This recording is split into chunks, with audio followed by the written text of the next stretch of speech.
apabila beberapa cabang telah dipatahkan dan kamu sebagai tunas liar, ini tunas liar ini bahasa ini dari Alkitab ya, tunas liar telah dicangkokkan di antaranya dan turut mendapat bagian dalam akar pohon zaitun yang penuh getah. Janganlah kamu bermegah terhadap cabang-cabang itu.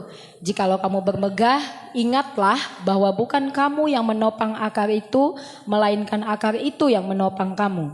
Iya. Ternyata ya, pohon zaitun salah satu tumbuhan yang banyak getahnya ya, kayak pohon mangga ya. Mungkin kamu akan berkata, ada cabang-cabang yang dipatahkan supaya aku dicangkokkan di antaranya sebagai tunas. Baiklah, mereka dipatahkan karena ketidakpercayaan mereka dan kamu tegak tercacak karena iman. Janganlah kamu sombong, tetapi takutlah. Sebab kalau Elohim tidak menyayangkan cabang-cabang asli, Ia juga tidak akan menyayangkan kamu. Sebab itu perhatikanlah kemurahan Allah dan juga kekerasannya, yaitu kekerasan atas orang-orang yang telah jatuh, tetapi atas kamu kemurahannya, yaitu jika kamu tetap dalam kemurahannya, jika tidak kamu pun akan dipotong juga. Tetapi mereka pun akan dicangkokkan kembali jika mereka tidak tetap dalam ketidakpercayaan mereka. Maksudnya berubah dia ya. Ini bahasanya agak ganjil ya, tapi tidak tetap dalam ketidakpercayaan mereka. Sebab Elohim berkuasa untuk mencangkokkan mereka kembali. Sebab jika kamu telah dipotong sebagai cabang dari pohon zaitun liar dan bertentangan dengan keadaan itu, kamu telah dicangkokkan pada pohon zaitun sejati. Terlebih lagi mereka ini yang menurut asal mereka akan dicangkokkan pada pohon zaitun mereka sendiri. Sebab saudara-saudara, supaya kamu jangan menganggap dirimu pandai, aku mau agar kamu mengetahui rahasia ini. Sebagian dari Israel telah menjadi tegar sampai jumlah yang penuh dari bangsa-bangsa lain yang telah masuk. Nah saudara, ini ada istilah-istilah pelajaran biologi, mencangkok. Tapi sebenarnya kalau dalam situasi ini, yang saya tahu tidak tepat, kurang tepat kalau dibuat istilah mencangkok. Kenapa? Karena kalau mencangkok itu dikupas kulitnya, ya, kambiumnya dikikis, kasih tanah, dibungkus. Kalau sudah berakar dipotong, ditanamkan ke pot yang lain. Ini lebih tepat dengan kata menyambung atau menempelkan mata, tunas. Itu namanya apa itu? Enten. Okulasi atau enten. Jadi saudara, ada yang kurang tepat juga sebenarnya. Kalau jantung beda. Ya, jantung itu ada katanya cangkok jantung. Jadi kalau menurut pelajaran yang di Indonesia ini istilahnya apa? Menyambung, bukan mencangkok ya, menyambung atau okulasi. Nah saudara, ada katanya tunas liar dan ada katanya tunas asli. Siapakah tunas asli? Tunas asli itu bangsa Israel. Jadi semua bangsa di luar bangsa Israel itu tunas apa saudara? Tunas liar. Kata-kata itu kasar enggak itu? Kasar saudara. Bisa dibilang, kalau dibilang anak liarnya kau. Gitu ya. Begitu ya. Ya. Kalau menurut cerita tunas liar sama tunas asli, berarti saudara tunas liar saudara ya. Kalau saya ada sikit-sikit Israelnya ya. Itu pun kalau saudara percaya ya. Nah saudara, kebanyakan kita mengejar status dan bangga menjadi Kristen. Statusnya apa? Status saya anak Allah, anak Elohim. Saya anak Tuhan. Oke ya. Terpotong, mungkin ini ada gangguan sinyal ya. Enggak.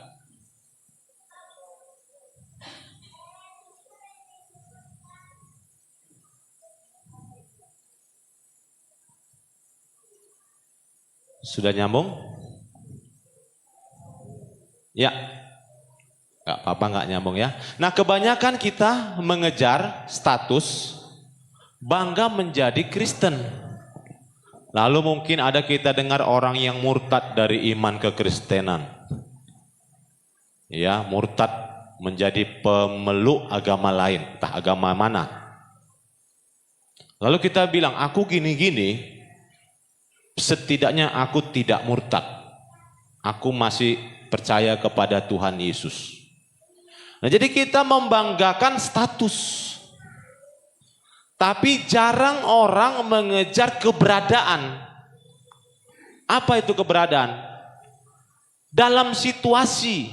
Apa situasinya? Di mana kita menjadi seperti sosok Tuhan Yesus.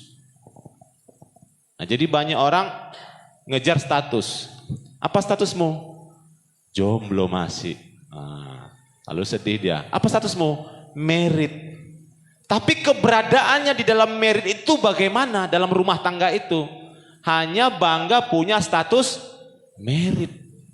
Tapi keberadaannya masih belum jelas. Ada kadang-kadang sudah menikah. Ada berapa anak? 3. Jadi di mana kamu tinggal? Istriku di Aceh. Kamu di mana? Saya di Kisaran. Kenapa bisa? Kamu bisa ya? Enggak lah, 2 rumah. Ya. Tapi sebenarnya ada status yang tidak jelas. Nah, saudara, kebanyakan kita ngejar status tapi tidak mengejar keberadaan. Nah, saya juga pernah dalam suatu situasi, saya dulu ya, saya pernah bangga, tapi bangga yang negatif. Jadi zaman sekarang ini ada bangga yang positif, ada juga bangga yang negatif. Bangga yang negatif itu apa, saudara? Kalau cerita anak Asahan atau anak Tanjung Balai, itulah Puak Labu, saudara ya. Saya pernah bangga negatif sebagai Kristen. Saya lihat cerita di Alkitab, saya menyesalkan Israel. Sayang kali lah orang Israel, bodoh kali lah orang Israel. Kok gini lah, kok keras kepala lah. Ya, karena katanya di Israel itu dikatakan sebuah bangsa yang tegar tengkuk, yang tidak mau menerima Yesus sebagai juru selamat Yeshua Masiah. Mereka tolak, mereka menantikan raja yang lain. Bahkan di dalam hati saya, karena saya mengenal Elohim Yahweh adalah Elohimnya Israel, saya merasa saya seolah-olah terhubung dengan Israel. Ada dari sisi hidup saya menjadi bagian dari Israel. Bahkan menjadi pembela Israel di dalam hati, tapi pembela yang enggak jelas. Kenapa saya katakan saya pembela yang enggak jelas? Ya. Nah, seolah-olah saya membela Israel kalau ada orang-orang menghujat Israel. Memang tidak saya katakan langsung, tapi di hati saya, aduh, bangsa Israel itu adalah bangsa pilihan Tuhan. Karena firman Tuhan mengatakan, diberkatilah yang memberkati Israel. Terkutuklah yang mengutuk Israel. Hati-hati sebenarnya orang yang mengutuk Israel. Karena lawannya langsung siapa? Tuhan. Kenapa? Karena ini bangsa pilihan Tuhan. Di hati saya sudah ada seperti itu pada masa itu. Pada masanya. Dan kadang-kadang kita merasa kita membela Israel. Kayaknya Tuhan semakin akrab dengan saya. Atau saudara merasa begitu? Seolah-olah Tuhan itu lebih memperhatikan saya ketika saya apa? Tuhan berkatilah Israel. Bukan salah mendoakan Israel, tapi sikap hati, wah, seolah-olah membela Israel. Nah, seperti suatu kebanggaan. Padahal saya bangsa Indonesia. Dan padahal firman Tuhan mengatakan kamu itu tunas liar. Apa itu tunas liar? Tunas yang gak jelas, yang mungkin merambat, membuat cabang itu liar, yang bisa dikatakan tidak diinginkan. Liar dia. Nah, saudara, padahal semua orang akan dihakimi menurut perbuatannya, bukan menurut agamanya, tidak menurut sukunya, tidak menurut bangsanya, atau model benderanya, warna apa, ada lambang apa di benderanya, ada bintang segi enam. Nah, kadang-kadang kita menciptakan Tuhan itu rasis di otak kita, di pemikiran kita. Padahal kita ini juga tunas liar.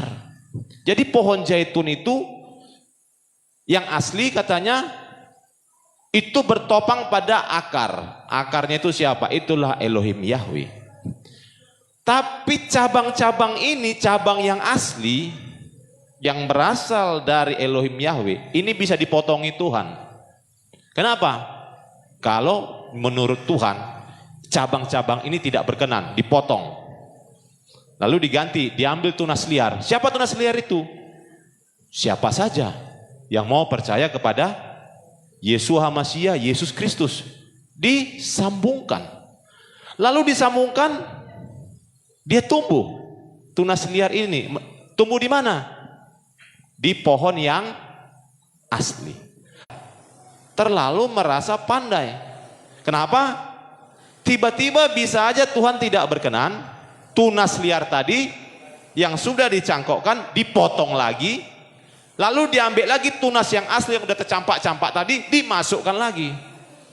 Jadi saudara, putus nyambung, kayak hubungan suami istri, saudara. Tuhan bisa juga putus nyambung. Hubungan suami istri di sana, saudara ya, di luar sana. Semoga di sini nyambung terus, amin. Nah, Wahyu 20 ayat 13 mengatakan, maka laut menyerahkan orang-orang mati yang ada di dalamnya, dan maut dan kerajaan maut menyerahkan orang-orang mati yang ada di dalamnya, dan mereka dihakimi masing-masing menurut perbuatannya, bukan menurut agama.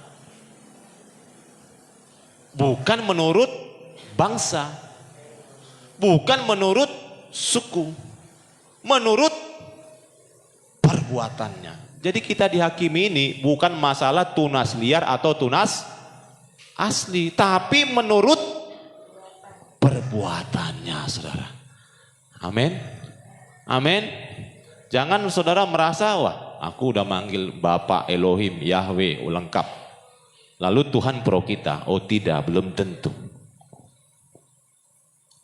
Nah, saudara, tanggung jawab umat Kristen, kita lihat 2000 tahun yang lalu Tuhan Yesus mati untuk apa?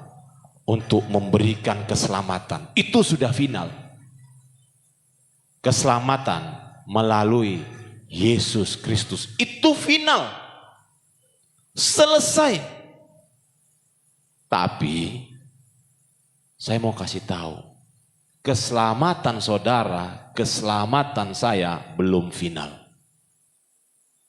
Masih sedang dalam perjuangan, atau mungkin saudara sedang tidak mau berjuang. Hati-hati, coba cek kita diri masing-masing. Masih dalam perjuangan, masih berjuang enggak saudara dengan keselamatanmu, atau sudah malas berjuang? Dosa seluruh dunia ditanggung Tuhan Yesus Kristus. Tapi tabiat dosa enggak ditanggung, saudara. Jangan salah. Yesus menanggung dosa dunia. Yes. Tapi tabiat dosa ditanggung atau tidak? Tidak. Itu masalah tanggung jawab pribadi. Amin. Amin. Yesus menang. Kita tahu dia menang mengerjakan keselamatan. Tapi kita belum tentu menang. Menang dari mana? Dari tabiat dosa kita sendiri. Yang sudah kita bawa-bawa sejak bayi, saudara. Yang kita peroleh dan terbentuk dari situasi lingkungan dan keluarga. Kita harus lepas dari situ. Dengan patokan apa, saudara? Karakter Kristus. Amin. Amin. Nah, jadi ketika Yesus itu berbicara di kitab Wahyu, menanglah kamu, menanglah kamu, menanglah kamu. Apa artinya? Kau harus menang. Tuhan tidak bilang kamu menang, kamu sudah menang, kamu sudah menang. Menanglah kamu. Tuhan mengharapkan kita semua menang. Amin. Amin. Yesus menang, tapi kita belum menang dari tabiat dosa. Dan jangan klaim kemenangan Yesus sebagai kemenangan kita, karena kita masing-masing pikul salib sendiri. Yesus sudah pikul salibnya ke Golgota, berhasil. Lalu kita bilang, oh berhasil. Iya, Yesus yang berhasil. Yesus bilang apa? Sekarang kau pikul salibmu, jalan ke Golgota, sangkal dirimu tiap hari, baru kau bisa katakan kau menang. Amin. Amin. Jangan coba-coba lagi klaim kemenangan Kristus sebagai kemenanganmu. Karena dia mengatakan, akulah Hodos. Ini jalannya. Aku buka jalan. Ikuti jalan ini. Pikul salibmu. Sangkal dirimu. Setiap hari. Jadi sebenarnya harus ada progres. Sampai kita betul-betul terkorban di Golgota. Menyerahkan hidup sepenuhnya untuk Elohim Yahweh. Mati atas segala keinginan. Itu goalnya, saudara. Amin. Saya mengatakan ini bukan karena saya sudah juga melakukan sampai Golgota. Oh, saya berjuang juga. Ada juga tabiat dosa, saudara, yang harus saya perjuangkan. Kita masing-masing punya lini. Punya perjuangan masing-masing di hati. Ambil salibmu. Jangan biarkan tergeletak. Pikul dia, saudara. Sangkal dirimu menuju Golgota. Amin. Nah, perjuangan kita untuk menang, syukurnya sudah ada buku panduan. Buku panduannya itu kehidupan Kristus. Itulah bentuk respon dan tanggung jawab seorang Kristen. Tapi bukan tanggung jawab semua orang. Karena tidak semua orang Kristen. Lalu bagaimana dengan agama lain? Nanti ada acara sendiri dibuat Elohim Yahweh. Karena dia adalah Elohim, Allah yang adil dan setia. Gak usah kita urusi agama dan kepercayaan orang, saudara. Amin. Amin.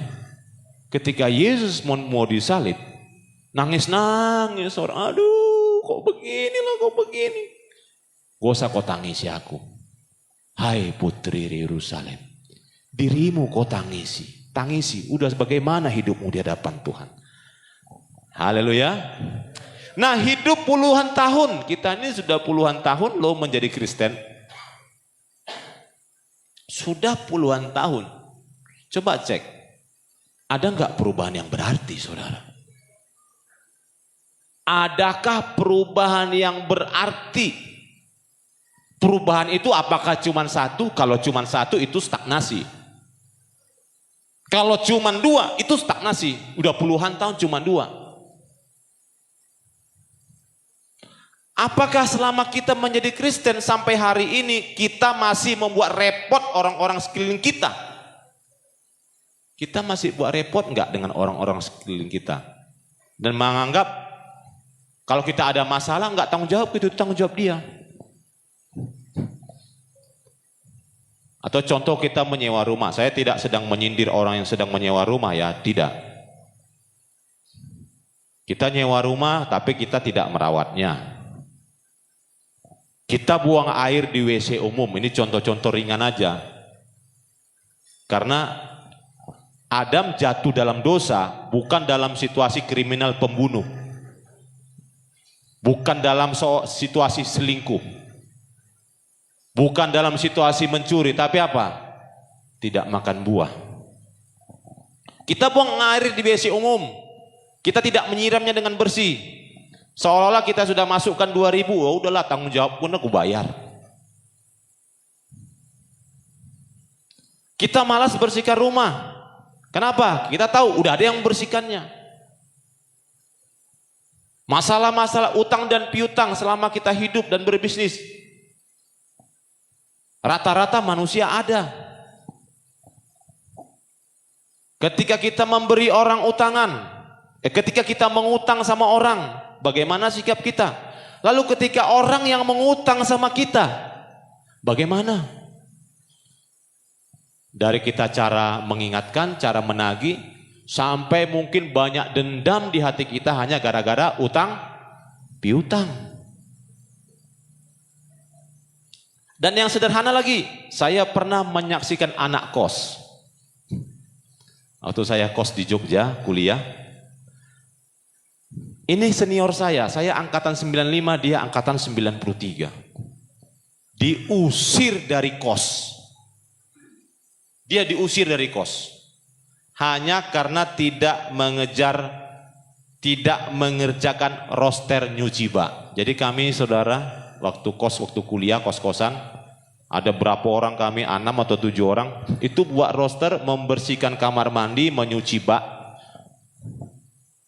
memenuhkan air, menyuci piring, itu di dalam rumah, dan siapa saja harus aktif mengerjakan itu. Lalu membersihkan halaman rumah. Di halaman rumah itu ada pohon mangga, harus dibersihkan setiap hari. Lalu kakak senior ini saudara tidak mengerjakannya. Dia hanya peduli dengan situasi kamarnya sendiri, hanya peduli lingkungan kamarnya, yang lain dia nggak mau tahu, karena dianggap dia sudah bayar kos. Aku kan bayar. Waktu itu masa itu 1 tahun itu sekitar 400.000. Kami bayar 1 tahun 400.000. Sudah dijelaskan, tapi dia merasa itu bisa diabaikan. Karena apa? Aku sudah bayar kos. Ternyata saudara, pembayaran uang kosnya tidak dihitung sebagai kebaikan, diusir. Enggak penting kali uang kosnya saudara. Diusir hanya gara-gara apa? Tidak mengerjakan tugas untuk gotong royong merawat kamar mandi bersama di dalam rumah ibu kos. Keluar dia saudara, marah-marah dia keluar. Saya nggak tahu, saya tanya sama kakak-kakak kos yang lain, Mas, kenapa Mas itu keluar? Oh, diceritain, dia melawan begini, diperingati, nggak pernah mau hanya kita aja ya pikirnya dia bayar kos itu sudah selesai. Nah saudara,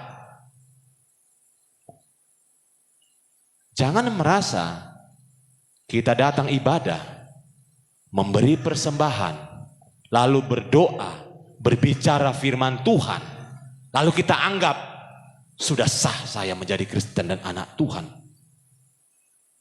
Itu bisa nggak dihitung menjadi kebaikan saudara, ketika kita tidak berubah dalam karakter dan tingkah laku kita.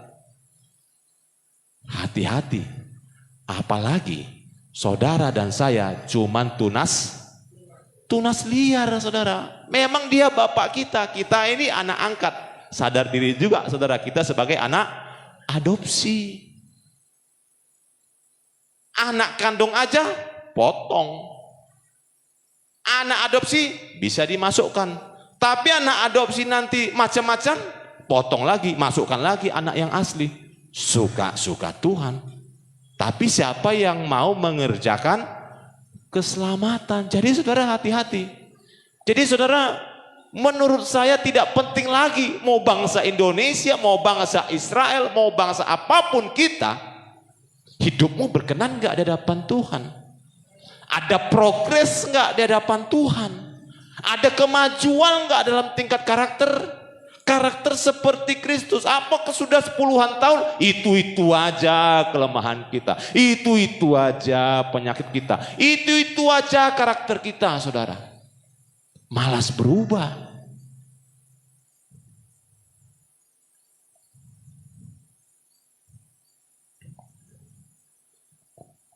Kita bisa sampai kepada situasi ketika kita malas berubah. Kenapa Yesus mati di kayu salib? Itu kan sudah tanggung jawabnya. Dia kan mendapat tugas dari Bapa. Lah dia kan sedang melakukan tugas. Kita bisa loh tanpa empati menjawabnya seperti itu. Kenapa? Hati kita ini bebal. Hati saya ini bisa jadi bebal dan menganggap apalah, baper kali orang disalib, ya udah itu kan tugasnya. Kok nangis-nangis kalian? Jadi saudara, menjadi anak Tuhan itu tidak sederhana, saudara. Amin. Menjadi anak Tuhan itu tidak sederhana. Bahkan saya katakan, menjadi tunas liar itu pun tidak sederhana. Memerlukan pelatihan selama puluhan tahun untuk sebuah progres, kemajuan, penurutan kepada kehendak Allah, perubahan karakter kepada karakter Kristus. Loh, itu harus dikerjakan, saudara, setiap hari, saudara. Amin. Amin. Jadi kebanggaan kita itu bukan lagi masalah suku bangsa. Itu enggak penting lagi di hadapan Tuhan.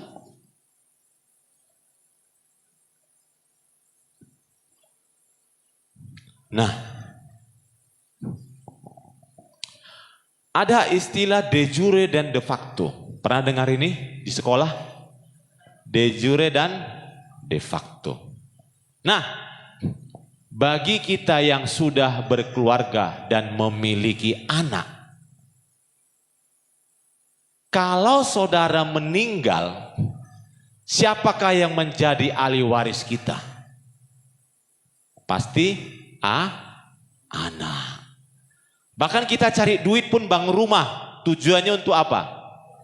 Suatu waktu nanti bisa diwariskan sama anak. Apalagi saudara, kalau kita menjalani hidup yang sulit dan yang pahit mencari nafkah, mengalami lembah kemiskinan.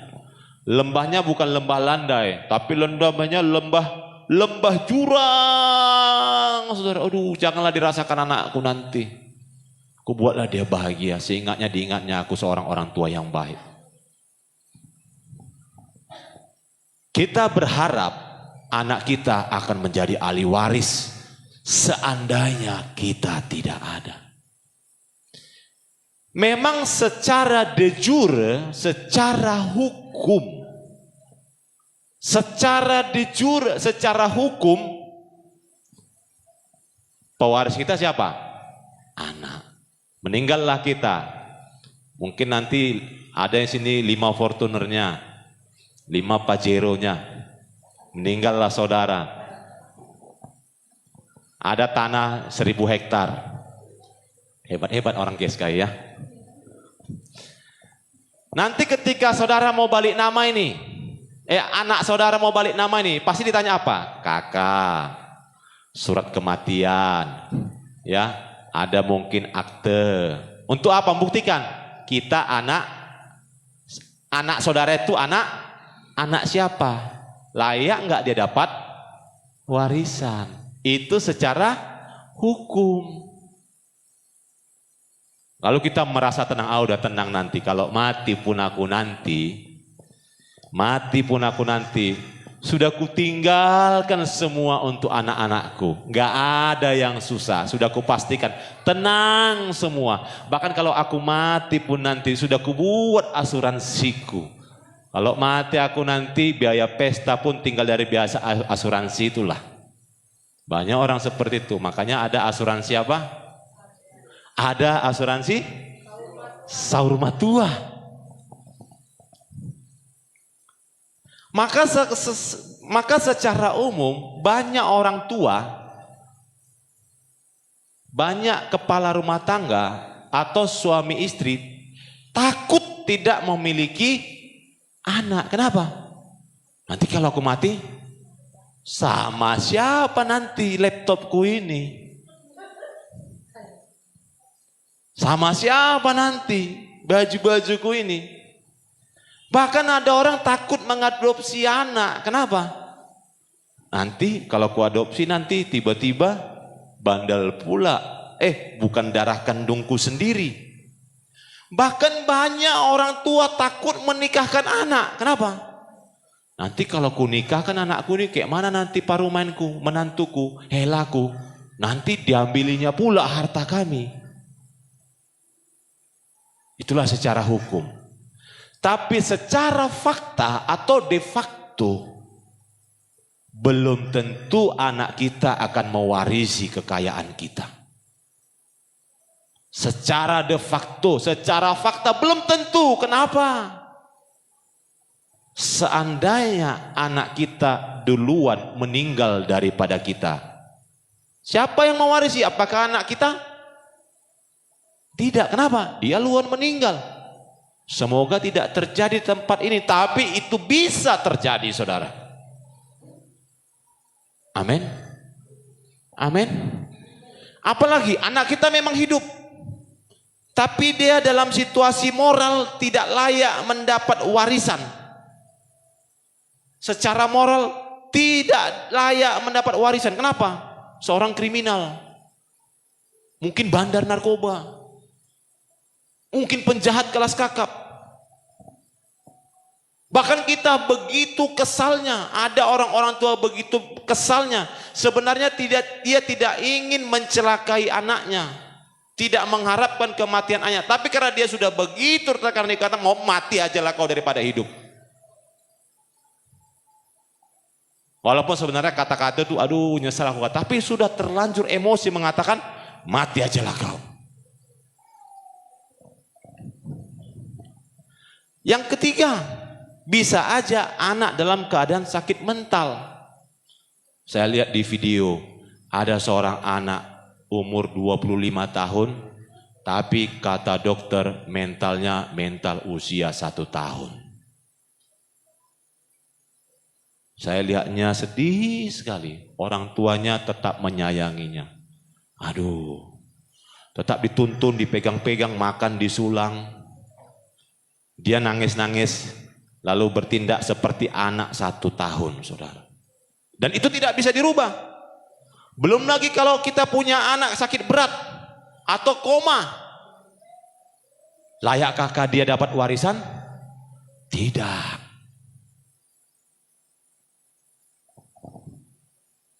Nah, ini renungan saudara.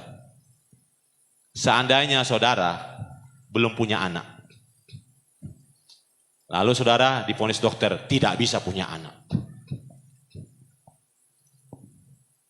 Mau kau saudara mengadopsi? Pasti itu salah satu pilihan untuk adopsi. Lalu anak yang ada anak umur 10 tahun. Mau enggak saudara mengadopsinya umur 10 tahun? Berpikir kita, kenapa? Nanti 10 tahun udah tahu dia bukan aku bapak mamanya yang asli. Nanti dia balik sama bapak mamanya, aku bapak adopsinya. Atau saudara mungkin punya pilihan melahirkan anak kandung, tapi punya cacat mental seperti anak 1 tahun. Mana saudara pilih? Anak kandung atau anak adopsi?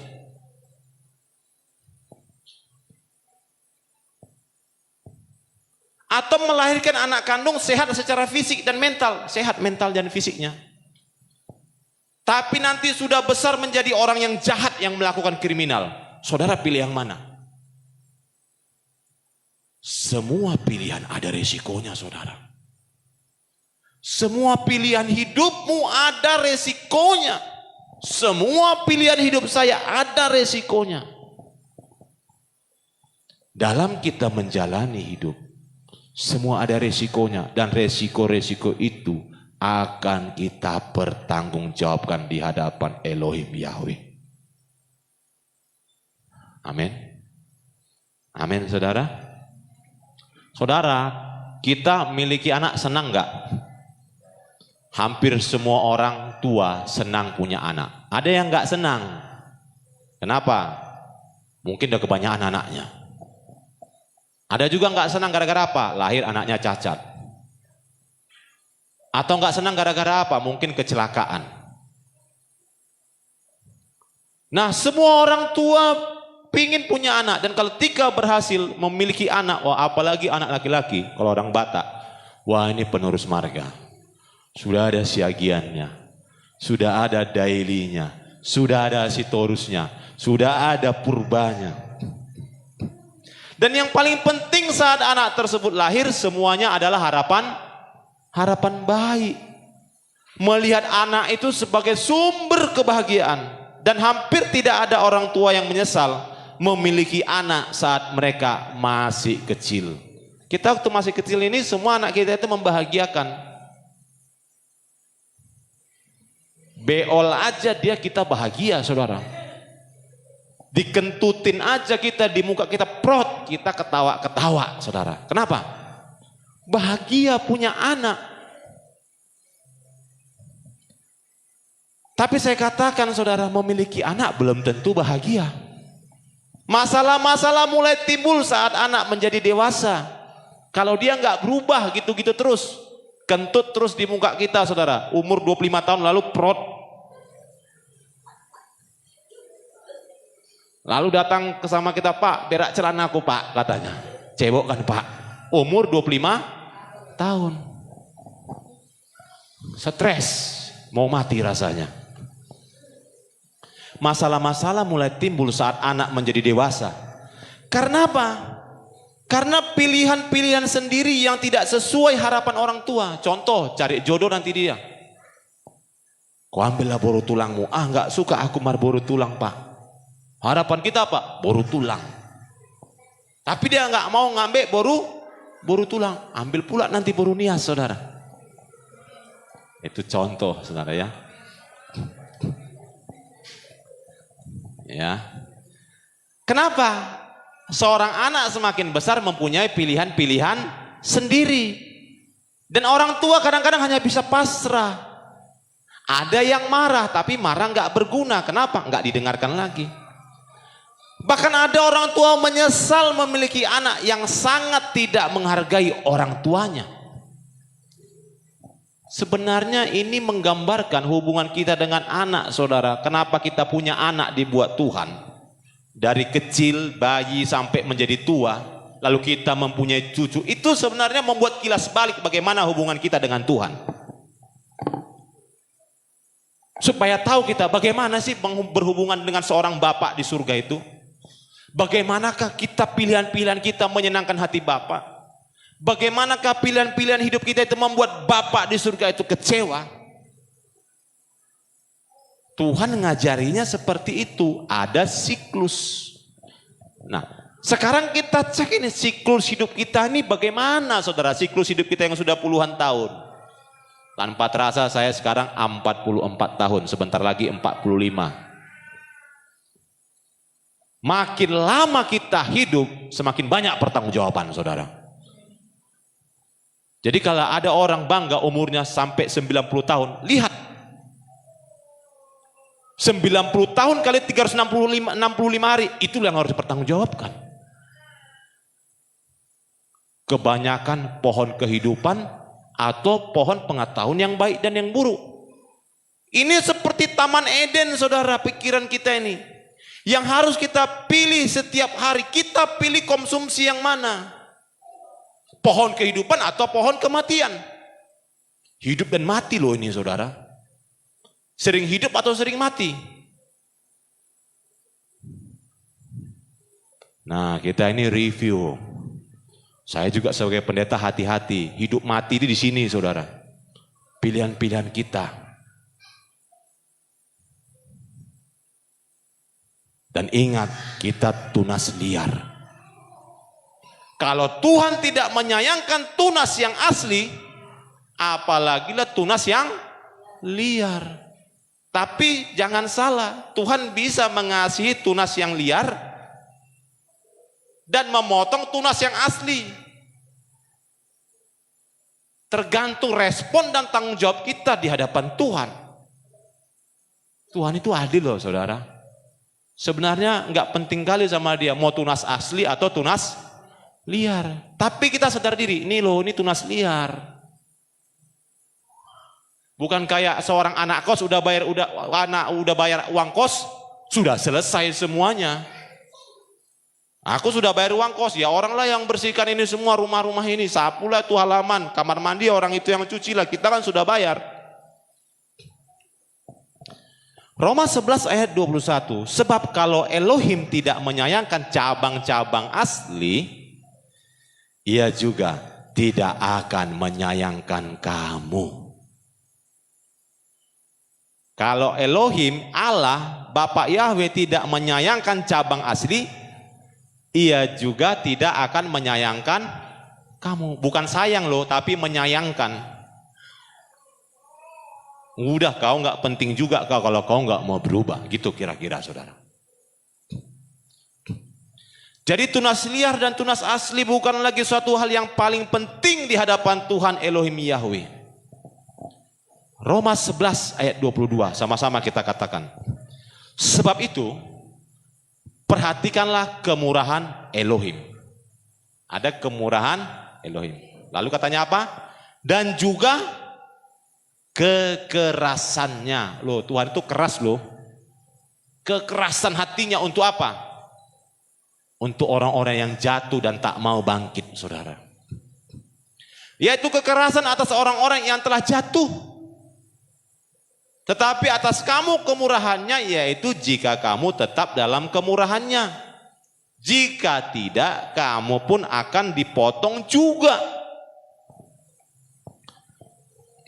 Matius 12 ayat 50. Nah ini sama-sama kita katakan. Sebab siapapun yang melakukan kehendak Bapakku di sorga, dialah saudaraku laki-laki. Dialah saudaraku perempuan, dialah ibuku. Jadi hubungan keakraban itu, hubungan keintiman itu, saudara, bukan kita berdiri, saudara, dengan suara yang merdu. Mungkin suara kita seperti Whitney Houston ya. Tidak, saudara. Tapi apakah itu penting? Penting juga, tapi bukan itu yang paling penting. Apakah hidupmu memiliki progres seperti karakter Kristus? Amin. Amin saudara. Amin. Jadi jangan fanatik kali saudara. Fanatik dengan apa? Suku bangsa. Jangan fanatik kali dengan agama. Karena Yesus datang bukan mendirikan agama. Yesus datang untuk memberikan jalan hidup. Akulah hodos. Lorong yang panjang itu arti hodos. Lewati lorong panjang ini.